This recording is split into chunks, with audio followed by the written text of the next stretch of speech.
All systems go. Clear for liftoff.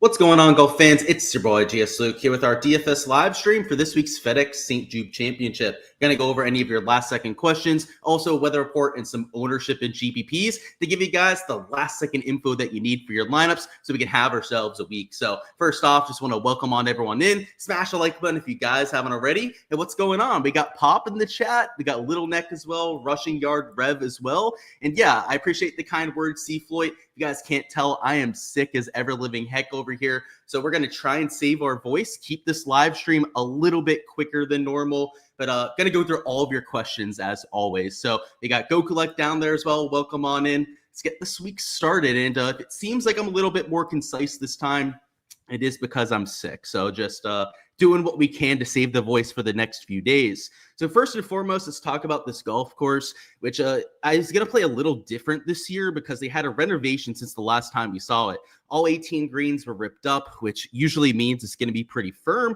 And they also let the rough grow out a little bit more than we normally see. So rather than 2.5 inches like most years, it's listed at 3 inches this year. And based on some of the different media interviews that they had today, you had Scotty Scheffler, Justin Thomas in particular, that I'm really quoting here. They think it's going to be all about driving accuracy. They said that the greens were firm, which they love at this event. And also because of how long that rough is, Scotty was saying that if you're not in the short stuff, and there's going to be a lot of high scores out there. So I think it's going to play a little bit harder than it has for the last few seasons. And it was already a very positional golf course. It's the course with the most water balls in play most years on tour. But on top of that, if it's going to be crunchier and bouncier than normal, then this tiny greens, they're only about 4,500 square foot, are going to play even smaller here for 2025. So as the week has gone on, I would say that my around the green emphasis has gone up a little bit. And I think that rather than something like 15 to 20 under par, that it's going to be closer to the 12 to maybe minus 15 range. So still an under par course. It's not like it's going to play like a major championship, but keep that in mind when you're looking at some of the last years here. And for example, like the top 20 average was minus 10 for almost all three of these. The minus 10 number might even be like a top 10 this time around. So that's the kind of difference I'm talking about scoring wise. We'll take a look at the weather as well before we start talking about ownership at the top end of the board. For the first few days, it looks extremely calm in Memphis. So Thursday on this HRRR, we've got sub 5 miles an hour of sustained winds the entire day. And your wind gusts don't get upwards of 7 to 8 miles an hour. So you're talking about just perfect conditions, pretty much ideal across the board. A little bit warm in the afternoon. It'll be 95 degrees. Some of your big boys like Shane Lowry, myself, Audric Potgieter on the course would be in for a little bit of, let's say, physical conditions in the afternoon. Your players like Rory, Jordan Spieth, Scotty Schefflers that are extremely fit aren't going to have to worry about that sort of thing. But when we go to the Friday forecast, it also looks really calm. Just really sunny and really warm in the afternoon. So the NAM forecast you can see here has sub 8 miles an hour the entire day, wind gusts that don't get above 10 miles an hour. And I usually default to the GFS. That's personally my favorite a few days out. This one looks like it's going to be just as warm in the afternoon, maybe a slight bias towards the PM. It does look slightly windier in the morning than in the afternoon, but keep in mind that this model hasn't updated for 5 hours. It's also, I think, the only one out of the 4 or 5 that's calling for this kind of trend, especially considering on top of that we don't have predefined waves. This week, they're just going off in twosomes, so it doesn't really matter. It's continuous throughout the entire day. The weather's not going to be a really big factor in my exposure. In fact, I'm a 150 max player, and in my set of 150, I didn't tee time stack in any of my lineups. But I always give this PSA when we're playing in large field GBPs is if you want to take a gamble that the weathermen are wrong, which happens all the time, by the way, then I think that's something you could do, right? You could take 10, 15% and stack them in either direction, but at least based on the current weather forecast, I don't see much that's actionable for the first few days. So we'll go to the ECM model. This one looks extremely flat on Friday. This icon model, same thing. So though the GFS, right, maybe gives you a slight idea of a possible AM PM wave edge, and there's no waves, so keep that in mind. But maybe the really early and really late guys would get a little advantage. None of the other models are calling for that. So the icon, Medio blue, in fact, if anything, is the opposite way around, but the wind gusts a little bit higher on Friday afternoon. So personally, not a very big part of my process. But what I will say about Thursday is that I'm going to be keeping an eye on these scoring averages, because with even wind throughout the day, it's going to give us a really good sense of the firmness of this course and whether it's an impact on the scoring average, which will be massive for rounds 2 through 4 showdown. If tomorrow when we take a look at the scores, it was easier for the first versus the second half of tee times, then that tells us that morning dew, those cooler conditions, led to more receptive greens and more birdies for the first half of tee times. Whereas if we take a look at these weather averages tomorrow and it looks flat or maybe even favors the PM guys, then we get a sense for something else going on at this golf course. So at least nothing for main slate that I think is actionable, but based on the information that we get tomorrow, it could help us a lot for showdown a little bit further down the line. So let's go to the ownership now before we talk about any specific players you've got. Any sort of deep dives, feel free to throw those in chat. It can be about process-based questions with building lineups or specific players that you're curious about. On top of going through ownership from 8K plus, which is what we're about to do together, we've got recent form on here. This is from my Patreon page, by the way. This is the spreadsheet that I post for my members. Recent form, event history at this course. Last 3 years are at this golf course specifically. 2 years before that, we're at Liberty National. We also had the last 24 and last 12 measured rounds to give you guys a sense of how players are, hitting the ball heading into this thing. So don't be shy at all if there's any players that you guys want my thoughts on. But before we do so, let's talk about ownership at the top. So ownership at the top really comes to Scottie Scheffler versus everyone else. Scottie Scheffler is the only player I have over 25% owned, and he's at 31.2% in my set of projections, which is sizable. It's essentially, if you're using a Scottie Scheffler lineup, it puts you on a completely different lineup construction as well, because when he's $13,000 and it's a whole almost a $2,000 gap from the second to the highest priced player, going down to like players 3 and 4 on the pricing list, it's a $3,000 difference. It does astronomical things to the rest of your lineup.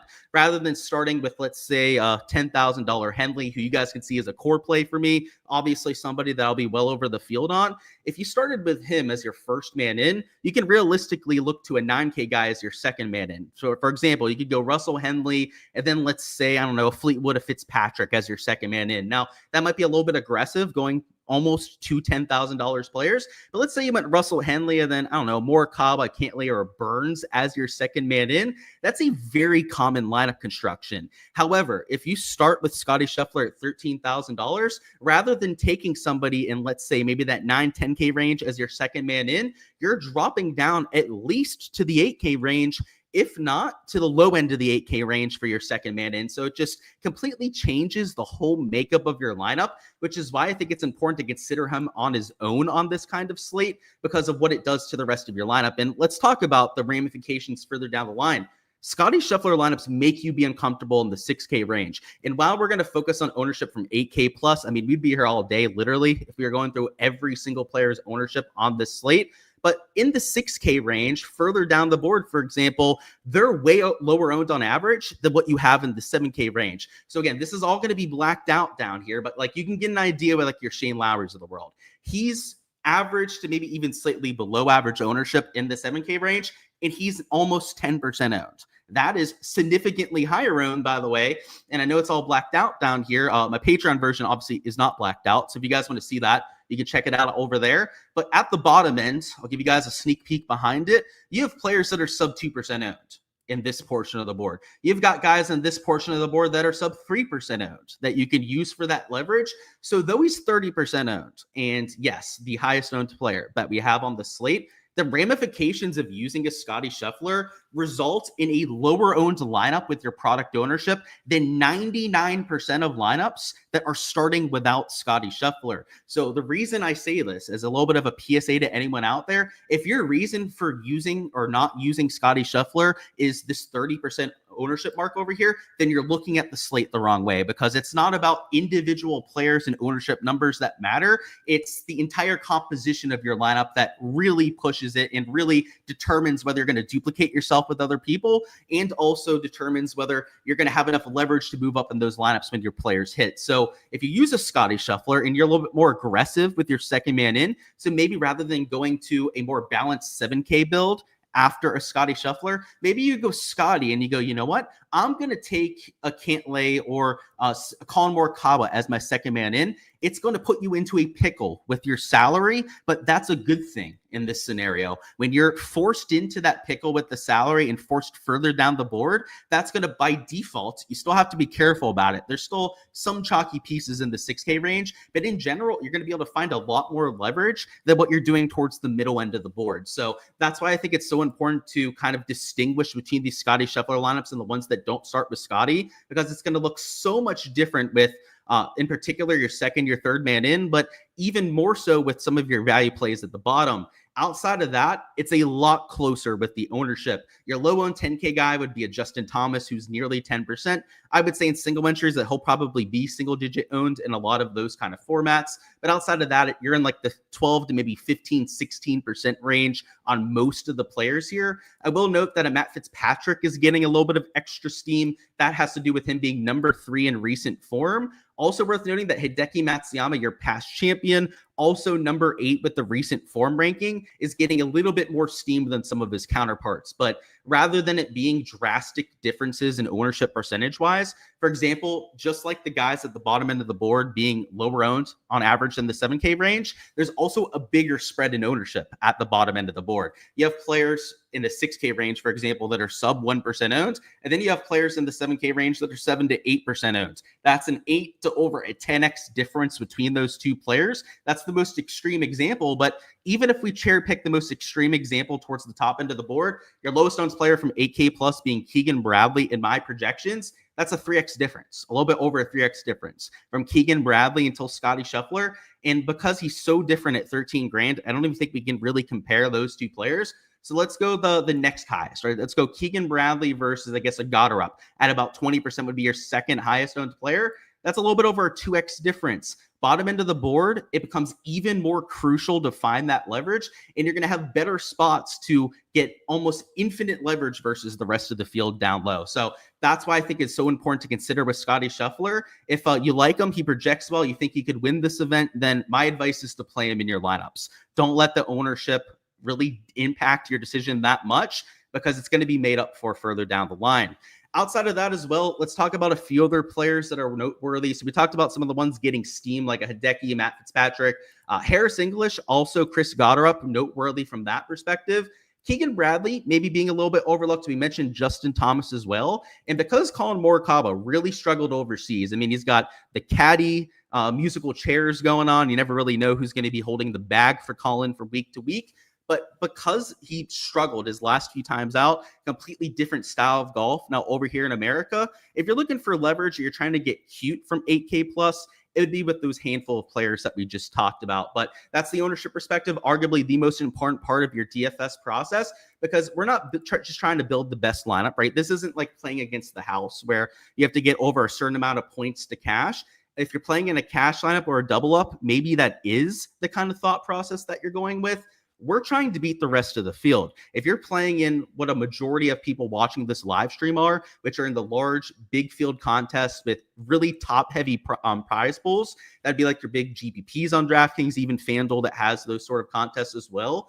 You're trying to beat everyone else that you're playing against. So if you're not incorporating this ownership into your process, then you're playing at a big disadvantage versus the rest of the field that is. So that's my PSA on ownership. Sites like the SHIPIT Nation have great resources for that as well.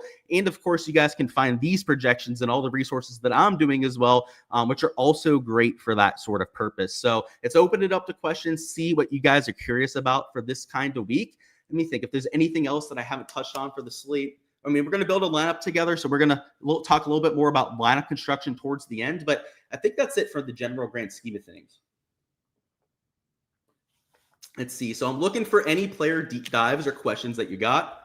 Yeah, no Uber Eats guy today. It'll be an early rest to try and get over this thing. What's going on in Knapp? So Jake Knapp, really good form. So that's the first thing worth noting, is that if you want somebody that's playing well, you're getting that with Jake. Just maybe not the best quote unquote course fit. And I'll expand on that in a second. But first, let's look at the form. He's gaining in every category. I shouldn't say every category. It's half the category. So that was probably the wrong way to put it. But significantly off the tee and with the putter, 0.8 strokes off the tee, 0.7 strokes with the flat stick. Just needs to be a little bit better with the irons. I would say around the green, Jake Knapp's always going to suck at. I'm probably a better chipper than Jake Knapp is, and that's not an exaggeration. Over the last 12 measured rounds, he's losing 2/3 of a stroke on approach. That's a little bit troublesome, but everything else has been there, so it hasn't mattered, right? You can see over that last 12-round sample size, he's even better off the tee and gaining 1.5 strokes putting per round, which, like I said, is good form. 1.6 shots gained per round. However, this kind of shots gained profile, I would say, has some red flags to it, in particular that approach play. We always talk about how that's the most sticky stat category from event to event. Well, when somebody's not carrying themselves in that category, it at least makes me worry a little bit in the back of my mind. And then the other thing with Jake Knapp, which he's proven this wrong before as well, so I'll add that as well, is he's normally a bomber, right? You play him at courses where the off the tee distance matters. This golf course, you might only hit 6-7 drivers out of your 14 driver holes just because of how much water's out there. The 3-inch really demanding rough could be a problem for Jake Knapp.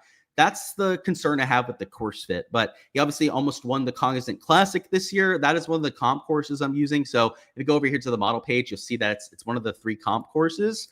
That would be the argument against that, is right, that, maybe it wasn't the best course fit down in South Florida. He still almost ended up winning that golf tournament. So that's the lowdown on Jake Knapp. Really good form heading in, but I personally have a few concerns. Is there a cut this week? There is not. It's the top 70, so they won't be having a cut.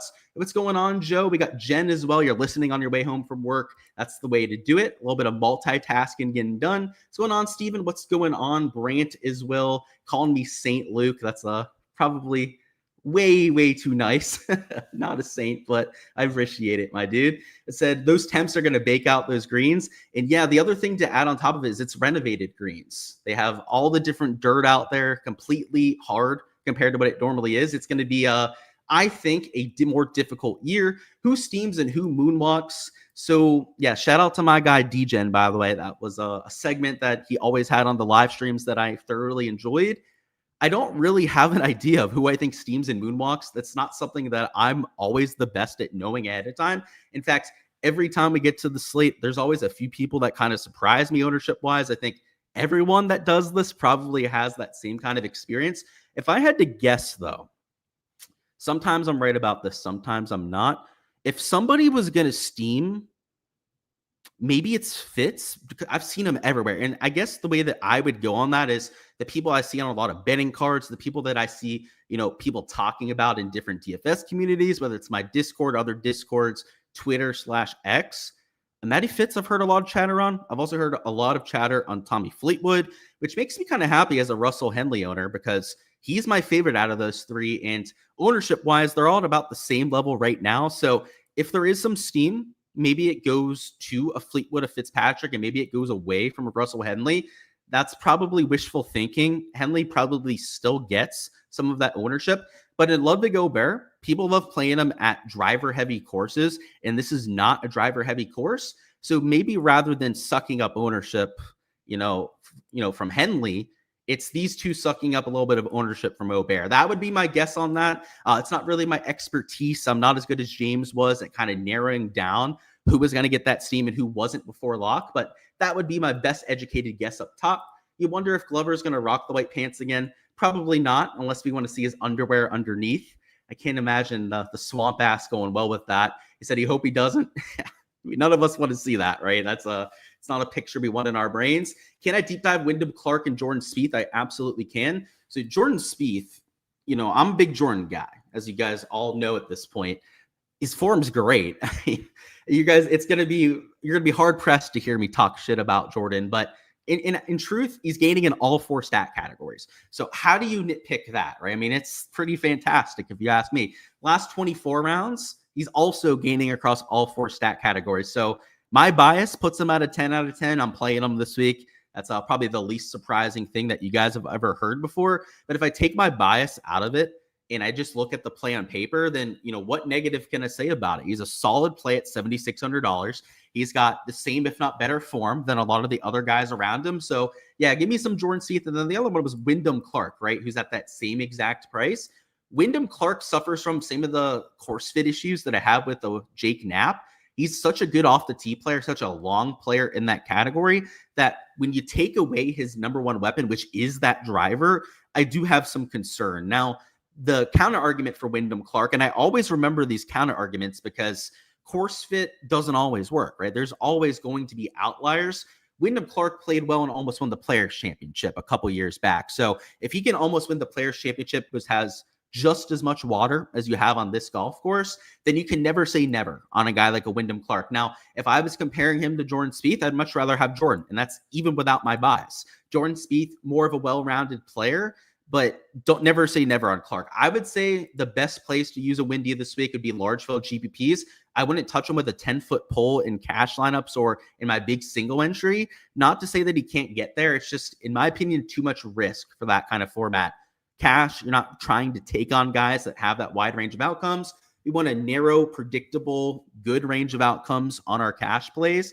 And in big single entries, so when you're kind of like jacking up your stakes a little bit, you probably don't want somebody that's got, I guess there's no missed cut equity at a week like this, but finishing in the top 10 or bottom 10, bottom 20, that kind of thing. Let's see. You're looking at Johnny Vegas. So I'm guessing that's just a comment. Okay, I like that there. If you have a question about him, I guess let me know. Steven says, do I have any sense on whether Matty Schmidt's playing solo is a good thing for him or not? Yeah, it's a narrative. So you guys know I'm throwing that into the blender. Narratives are absolute nonsense to me. So I know for some people, they swear by them. They play them, and sometimes they find some success. I think that it's all just a little bit of mumbo jumbo. So I probably wouldn't focus on that one. Akeem says, how different do I need to be to get in a no-cut event? About the same as large field GPPs. I don't really think it changes based on the format. The one thing I will say, Akeem, is that the format, having less players to choose from, just means that the ownership's more condensed. It's kind of what happens for like rounds 3 and 4 showdown. When we have a cut line at a regular tour event, it goes from 156 down to 65 to 70 players. So yeah, not a really big difference. If you're playing showdown for like rounds 3 and 4, what you'll know for rounds 3 and 4 showdown is that your plays are just have higher average ownership rather than maybe your average owned play being like, I don't know, 15 to 20% across your entire player pool. It's probably closer to 20 to 25% because you only have so many options to choose from. So hopefully that helps you there. But realistically, your process shouldn't change very much. Can you elaborate about what the player said about the course? I posted those in my Discord channel. So if you guys want to see the exact quotes, you can. But Scotty said that it was playing firm, that the rough was penal. And Justin Thomas said the exact same thing, except in different words. So if you guys want to read that exact quote, it is posted over there. But that's the SparkNotes version. I mean, you're not really going to learn anything from the quotes more than that. But if you want to, it's over there. Thoughts on Tony? So not a very good course fit. He did have one really good finish at this golf course, a top 10 3 years ago, but his form is significantly worse than some of these other people that we've talked through. So you can see over his last 24 rounds, he's losing on approach, losing off the tee, which is just, I don't know, this the or he could on guys like Tony Finau, especially because he's only $6,500.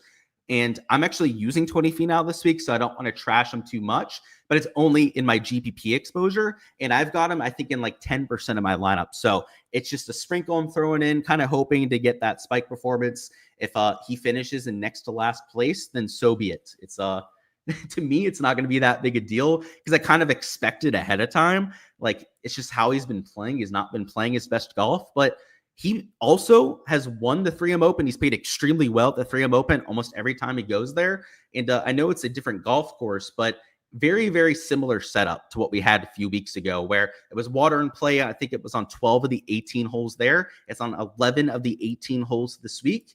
Maybe there's something to those courses with water and Tony Finau, but it's a risky play. So I would tread with caution on that one. Is that Knapp has Griner on the bag this week. Good call on that one. I did notice that on the Twitter bubble earlier. Let's go and I said, deep dive for your man, Hoagie. Yeah, let's go through the Hoagie stats. His stats are, I'm assuming, are terrible because you haven't seen him in God knows how long. So last 12 rounds, 1.7 shots lost with the putter. So the rest of the game, I mean, it's not great off the tee. He ran the green play, whatever, right? Losing a half a stroke per round.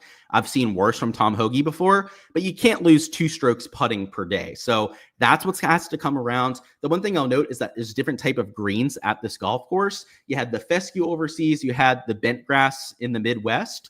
Maybe there's something to play in Tom Hoge on this grainy stuff instead. So yeah, I'm playing Tom Hoge. He's one of my GPP flyer plays. And yeah, I know you're probably using him as well, Nick, right? He's your guy, just like Jordan Spieth is mine. And I honestly don't think it's a terrible course fit for him. Like, the reason why I'll use him, even though the putting form is as nasty as it is he won at Pebble Beach. He plays well at shorter, more positional golf courses. And that's exactly what TPC Southwind is. You said, with a no-cut event, you feel like it's more important to attack the slate by using pivot plays with only a single entry playing chalk. I agree with you on that one. Yeah, it's I don't think that you have to avoid every single piece of chalk because it's not who you play, it's how you play them. But yeah, playing game theory is never a bad idea. Like, I don't even think that the no cut is the reason for that. Playing a game theory edge, getting different towards the rest of the field is the single biggest edge that we have in PGA DFS. So, not even just this week alone, but do that every week, and I think you'll find some more success. You say, can I deep dive Harmon and Fleetwood? Yeah, we'll do quick ones. Again, I've got to keep this live stream a little bit quicker, guys. So if I'm going through these a little bit quicker than normal, that's the reason for it. Tommy Fleetwood deep dive. I don't really know what we need to say here other than he's been playing well. He's gaining across all 4 categories. There's a reason why he is $9,900. I think we all knew that though, right? So yeah, I guess that's the Tommy Fleetwood deep dive. He's playing well and he fits this golf course because he's accurate off the tee. And then Brian Harman may be a little bit more interesting because he hasn't just been top 25ing every week like Tommy Fleetwood. That's the reason why I said maybe that one wasn't interesting, because I think we all know that at this point. But Brian Harman's been a little bit sketchier, really good off the tee, which is not what we always say about Brian Harman. If there's a category where he struggles, normally it is that off the tee category, which tells us, because he's not a long player, that he's hitting like every fairway, which at a golf course like this is going to bode well. I usually play him at courses that are more positional off the tee. So yeah, this form is actually better than what I thought it was going to be. I thought it was going to be worse than what we saw here. But let's see. Let's go to the last 24 rounds as well and see where he's rating out. So last 24 rounds, he's still gaining off the tee, but is losing about a third of a stroke on approach. Yeah, I mean, the shots gained profile here is probably like a 5 out of 10 now that we're incorporating the last 24, but really good course fit. So as you can probably tell, I'm using them this week. Does Goddard stay hot? If I had a crystal ball, I could let you know, Sean, but that's the question everyone's asking, right? Is he going to continue that form? Is he just that level of player now? Or was it a hot couple weeks? I guess we'll have to see. He said, continued from above. You think that stars and scrubs might work better here as well? He said, leaving a lineup with at least 1,000 plus on the table could do that. So we'll talk about leaving the salary on the table a little bit later when we actually build a lineup, but I don't think you have to get that cute, man. Like, I know everyone likes to think about these weeks differently because it's 70 players as opposed to 156, but we don't galaxy brain it this much for round 3 and 4 showdown. Like, sure, the ownership matters a little bit more, but I hardly ever duplicate myself in showdown, right? Just by making sure that my product ownership's low enough. So don't go too far would be my main piece of advice, man. And this is something that I caught myself doing when I was very new into the NFL showdown streets, is I would rule myself out of really good lineups.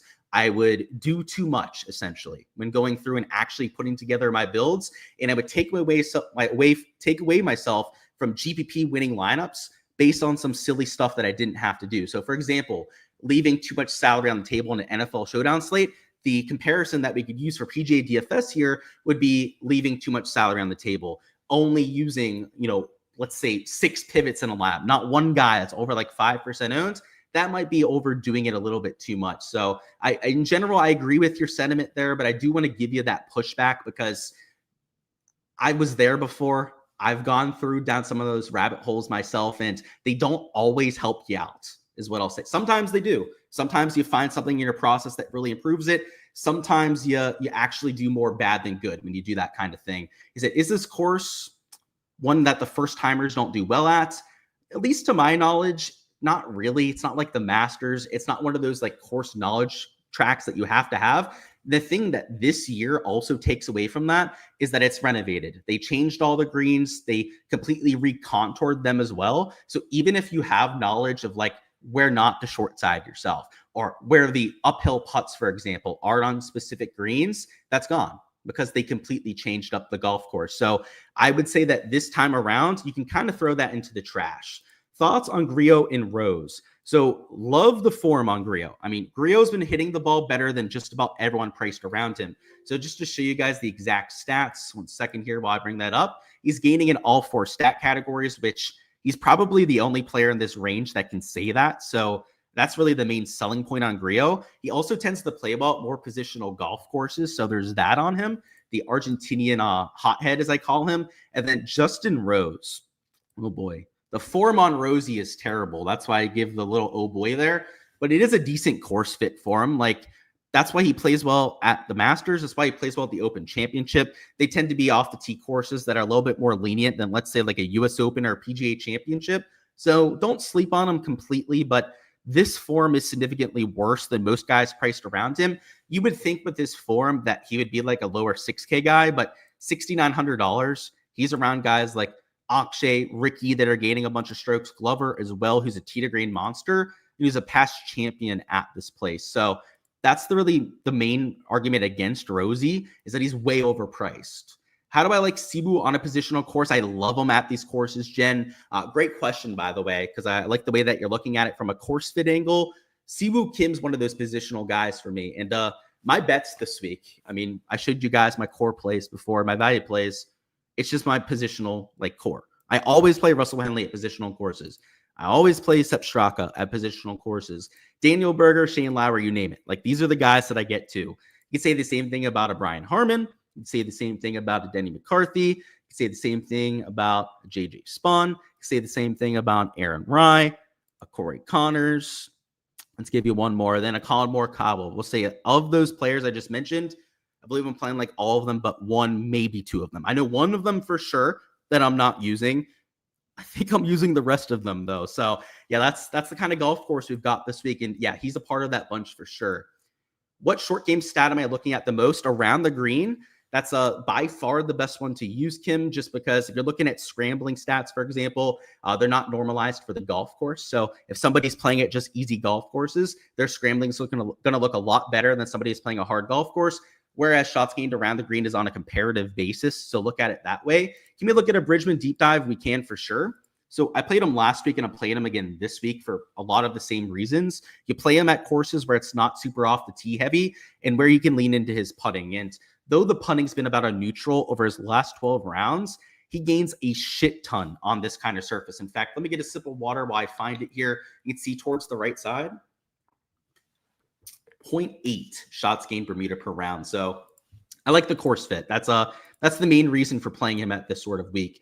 Thoughts on Spani? So one of those positional players that I just talked about, I would say great course fit. Form has fallen off after the US Open win. So you've kind of got to weigh that and figure out whether he's somebody that you're willing to use. Because if we take a look at the form, you'll see that it's not nearly as impressive as the players around him. Not to say that it's the worst form. Like Daniel Berger's playing worse than JJ Spawn. It's just that like a McIntyre's playing better golf, at least in my opinion, doing it in a more sustainable fashion than a JJ Spawn. And if you go up like $300, $400, you've got guys gaining more strokes to the field. So yeah, he's still a decent play though. That's for sure. Is there anybody questionable with injuries that might drop out? No idea, Brian. So unfortunately, they don't give us an injury report like we have for NFL or other sports. So yeah, it's hard to say on that. Maybe there's somebody that's got a little bit of an injury going, but nothing that concerns me too much. He said Michael Kim played well in Florida. Can he compete here? And of course, Strange, always willing to go through those questions. Yeah, he could compete here. Usually play Michael Kim at courses where you don't have to be like Rory McIlroy off the tee or Chris Goddard that hits the ball country mile. So yeah, he could definitely compete, and he's played well at other positional courses like the John Deere and one in the past. So I wouldn't completely throw that by him. Is they could make a model that highlights the best players on shortest courses. So yeah, I don't make models on the live stream, but there are plenty of databases out there where you can do that street pound. For example, on Bet the Number, you can make your own custom model. That's a site that I personally am affiliated with and that sponsors a lot of my content. check out Bet the Number for that sort of thing. But yeah, we're not going to make a model here on the live stream, as that would take a little bit too long. He said, do I like Razorman at all? So the upside for Grazerman, I would say, would be in large field GPPs, kind of like Tony Finau. He's a little bit more volatile with the form. Now, the form is better than Finau. So I think if you're going to take a shot in the dark on somebody that's maybe not an ideal course fit, that Grazerman would be a pretty decent option to do it with. But a lot of the things that we said about some of the other longer players in the field, like a Potgater, we'd say this about, say it about a Jake Knapp too, is that there are courses that really emphasize their driving distance, that explosive scoring nature. That's not the case around here. I think it's going to play a little bit harder this week. I think that around the green, the short game might matter a little bit more than usual, which is why I think guys like Finau, Grazerman, frankly, a lot of the bottom end of the board this week has so much bottom 10, bottom 20 equity is because of that. But if he keeps the ball in play, it's a big if, big if. But if he keeps the ball in play, he does have the tools to still get there. So it's a risky play, but one that you could consider in those kind of contests. He said, my thoughts on Ryan Gerard. Solid form, better form than you can see with the shots gained metrics, because his win did come at an alternate field event. And even with that, he's gaining ball striking and losing with the putter. So now that we're getting him on a different type of grass, I think that bodes extremely well for his chances this week. So I actually couldn't get there myself. I'm playing a few other guys around him instead, but he was one of the first few guys that I had to cut out of that player pool. So no real complaints from me on that one. Let's build a lineup here, then get on out of here. Like I said, guys, I'm already losing my voice, so gonna do this as quickly as we can, to be honest, because I still got to do another live stream after this, and then the next 3 days of live streams too. So we've got to pace ourselves a little bit here, or I'm literally going to be mute by the time we get to tomorrow. But let's build a lineup together. So in terms of lineup construction, we just want to make sure we're getting enough leverage into our builds, and it's not really any different than most slates. And I know based on some of the questions we've gone so far that maybe it confuses some people, but you build like you do for round 3 and 4 showdown. You have to still get some leverage into your lineups, which isn't impossible to do. You just have to be very intentional about it. So let's start with the Scotty Scheffler lineup. So we're going to build 2 here, one with Scotty, one without Scotty, to show you the differences in those lineup constructions. You use Scotty Scheffler and it puts you down to 7,400 remaining. So our next man in should probably be an 8K range player. But if we're a little bit more aggressive about it, I talked about maybe throwing in like a Cantlay or a Morikawa as your second man in. That forces us down to $7,000 for our last 4 players, which can be looked at as a negative, or you can be an absolute sicko like me and go, you know what? That means we could play some 6K guys. So, for example, a Jacob Bridgman, you could slot into that lineup at sub 5%. If you could throw in a Ryan Gerard if you wanted to, right? Like, I know I'm not using him as much as other people, but like he would be the kind of player that you could use at sub 5%. Now we've got 2 sub 5%ers in here. Sure, some chalk on a Scheffler, maybe like 12, 15% on a Colin Morikawa.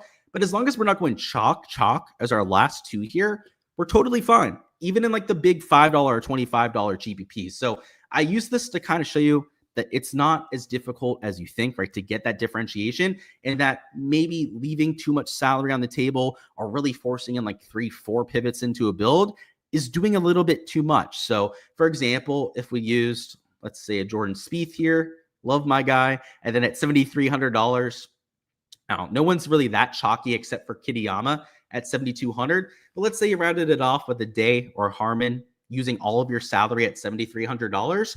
That's still probably going to be not duplicated in, I don't know, most GPPs that you enter. And if it is duplicated, which I think is a low percentage chance on that sort of combination, I'd have to actually look at the product ownership to give you guys like a theoretical amount of dupes. But if you are going to duplicate yourself, it's maybe with one other person. So that's, by the way, not even a lineup that has that much leverage in it. Like, let's say that we used Brian Harman as our last man in. You've got Bridgman, Gerard low owned, Morikawa, Spieth like averagely owned, and then Harman probably averagely owned as well as the last man in. So 1 chalk, 2 pivots, and then 3 averagely owned players was more than enough leverage in those large field GPPs. This is the kind of lineup construction that I like a little bit more. I know some people like to really force in like 2 super low owned players and then go with like 4 pieces of chalk. I like this balanced lineup construction just a little bit more. So that's the Scotty Scheffler lineup. But if we don't use a Scotty Scheffler, then we have to use our brain a little bit more towards the top, because it's not going to force us into that 6K range. So for example, if we started with a Henley and then maybe went, I don't know, Sepp Straka as our second man in, let's throw in an Aaron Rye and I don't know, let's go Daniel Berger as our fourth man in. If we went with this kind of core, which by the way, this is let's throw in Lowry there too. This is my core plus Aaron Rye that I'm using for this week. And then it left you at like $7,800 for your last man in. This lineup construction, I'm far more worried about with duplicating than the other one that we had, because we don't have anyone in this lineup that's sub 5%. In fact, our lowest owned player is Shane Lowry, who's like 8-9% owned in large field GPPs. So this is the kind of lineup construction where you might have to leave some salary on the table. So what you're going to see me doing, and the product ownership kind of like forces this in, is to be a little bit more aggressive with my salary. So maybe rather than using a Straka, like I forced myself up to a Tommy Fleetwood at $9,900. Now that puts us at like $7,500 remaining for our last few players. So it's actually assumed that I still play Sepp Straka. Now I have to use a $6,200 golfer as my last man in. So those are the kind of things that I play around with. If it feels like my lineup construction is getting a little bit too chalky, which can still happen, consider just changing up where you're using your salary. Maybe going to a double spend up.